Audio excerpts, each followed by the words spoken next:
of every Kenyan to express dissatisfaction with government through a demonstration. So if we follow that particular line of argument, then we'll be playing into the hands of government, because that is what government wants. That's why they are hiring these goons. That's why they are sponsoring these goons. So what should happen is let peaceful demonstrators do their demos. Let the police protect life and property. Let the police take action against against criminals who infiltrate peaceful and lawful demos. Otherwise, if we say that now that when we do, peaceable demonstrations, now we have the result is that we lose life and property. So we would rather not demonstrate. Fine. That will then be the tyrant's heaven. That is what the tyrant wants. So what should happen is people should demonstrate, should differentiate issues. And we cannot sit here and support anything that brings death or destruction to property. But then we must separate issues. The issue is Gen Zs have issues that government needs to address, and not just Gen Zs. They are only a representation of the general feeling of the Kenyan public. There are issues that need to be addressed. So the question that we should be addressing is, how do we demonstrate peaceably and unarmed? Does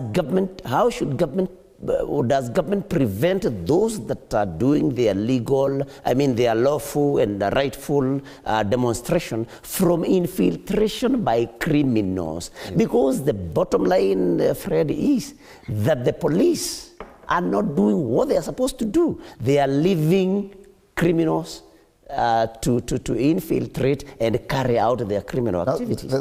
Murang'a Senator Nyutu has accused the government of deliberately sabotaging youth-led protests by deploying hired individuals to infiltrate and disturb otherwise peaceful demonstration.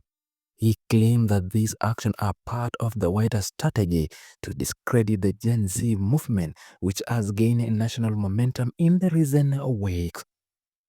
Speaking on Morning Cave on TV47, Nyutu alleged that the infiltration is politically motivated and coordinated by state actors.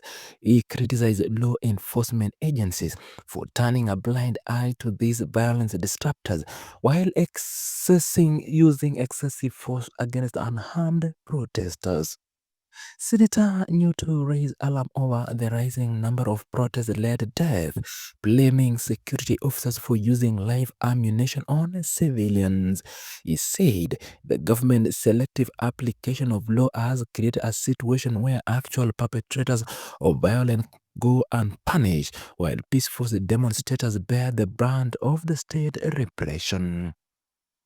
Nyutu also expressed concerns about the apparent silence and inaction from the senior official leaders, particularly Raila Odinga. He said many young people felt abandoned by leaders they once viewed as champions of reform, accusing them of aligning themselves with the government instead of standing in solidarity with the protesters. Turning his attention to Parliament, Nyutu criticized the legislature for failing to provide oversight and for being largely submissive to the executive. He argued that any legislation effort that challenged the government position is unlikely to succeed in Parliament, highlighting a growing erosion of institutional independence.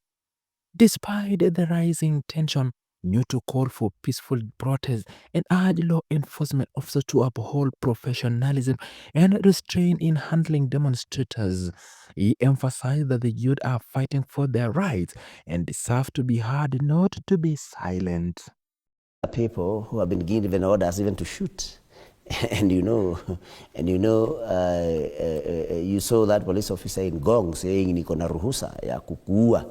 Utalala kwa fridge wewe, so it's rather tricky. What we would maybe want to ask our security agencies is to for once remember that they are Kenyans. regardless of the orders, the illegal orders, the very senseless orders, for example, those given by C.S. Murkomen, that they remember that they are Kenyans, they live in this country, they have children, they are parents. If they are very young not to have Gen Zs, then they have brothers and sisters.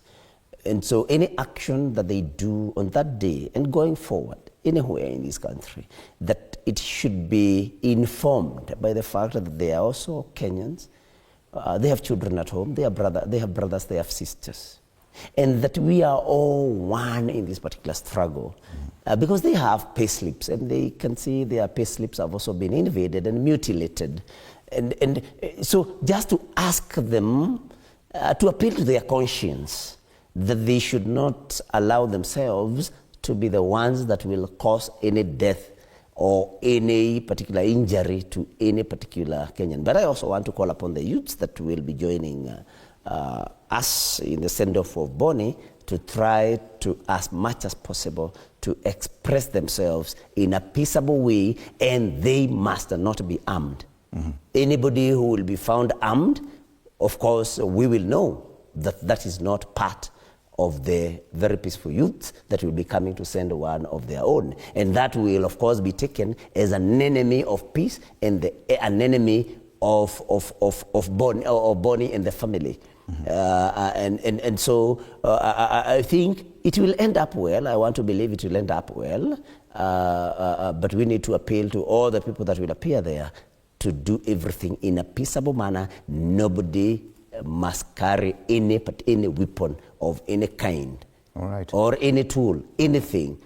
If anything, just the way Gen Zs do, a phone, maybe a bottle of water, and maybe they can wear a mask in memory of Boniface, who was shot while trying to eke out a living through,